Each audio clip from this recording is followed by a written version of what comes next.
the Pike. Yeah, we do it every Friday at this time. Play your messages back from the breakdown lane. Let's see what kind of trouble we can get into this week. Good morning, Mike Shue. Hi, Adam Webster. Hello. This is your buddy Steverino calling from Leicester. Here's a good impersonation of The Undertaker. Mike Shue, you and me, tonight in Madison Square Garden. Can I hear a song, please? Little Dreamer by Van Halen. Rest in peace, Eddie Van Halen. Thank you. I love you, Steve. Can't win them all. Yeah, okay. I was going to ask. You're the wrestling guy. I don't even think I've heard The Undertaker speak. Was that anywhere close? Yeah, sure. I'll give you close. Okay. All right. I'll give you close. You know, Steverino. That was good. No, it's good. Good effort. I love how he said, here's a good impression. Right, yeah. Just to make, well, you got to be, when you sell something, you got to be positive right up front. You're going to love this. That's the first thing you should always say. Swaying the judges. Right. All right. Hey, Shu, I heard you talking about how Massachusetts not number one in road rage. Well, that's because we don't view it as road rage. Here in Massachusetts, we just view it as communicating in a timely manner when nobody will go at an intersection. Just whoever's the last one, go. How do we not know? See, it's just communication.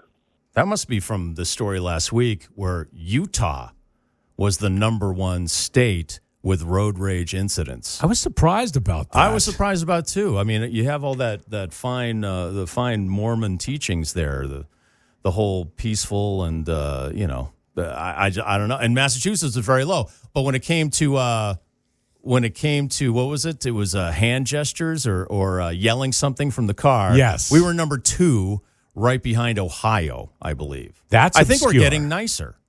Let's not get ridiculous. I was just trying to be positive. Take it back a step. All right.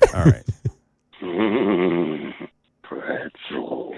That's definitely from the Auntie Anne's story I did. They're coming out with their own fragrance. Oh, yeah. All right, so I think they just released it. It smells like a freshly baked pretzel with a hint of maybe one of their cheese sauces. Yeah, bring it on. We should have more food. Just for me, selfishly, I might get this for my wife. Yeah. She'll probably hate it, but you gotta make the effort. Or instead of buying a fragrance of a Auntie Anne pretzel, why don't you buy an Auntie Anne pretzel, rub it on her so she smells like it, and then eat the pretzel so you can enjoy the pretzel. See, that's a great plan.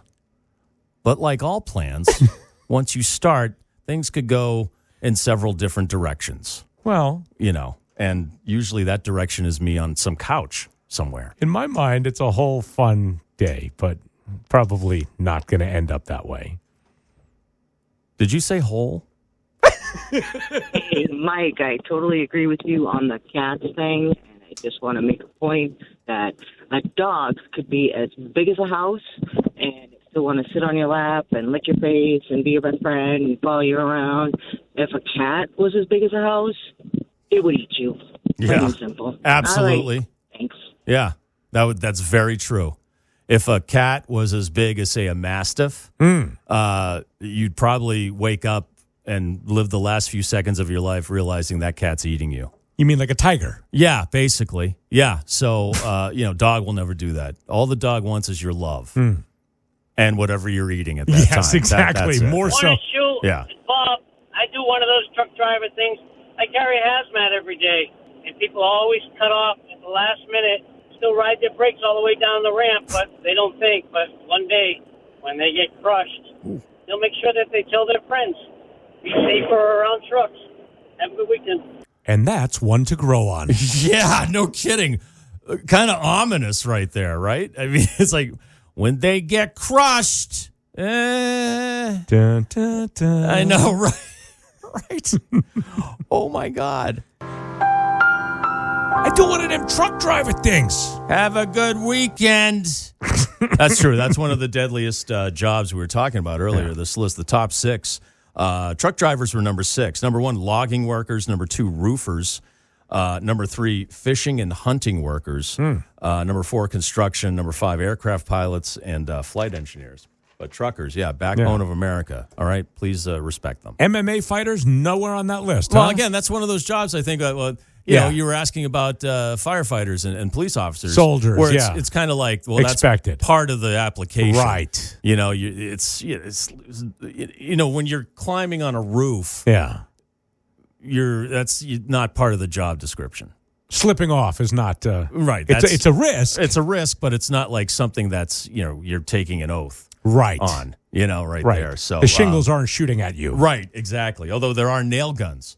That's involved. true. You can check out that list. I put it up on our X/Twitter feed at 100FM The Pike. Well, thank you very much for your calls this week. Remember, we'll never call you back, and we'll never sell your information. You can call the Pike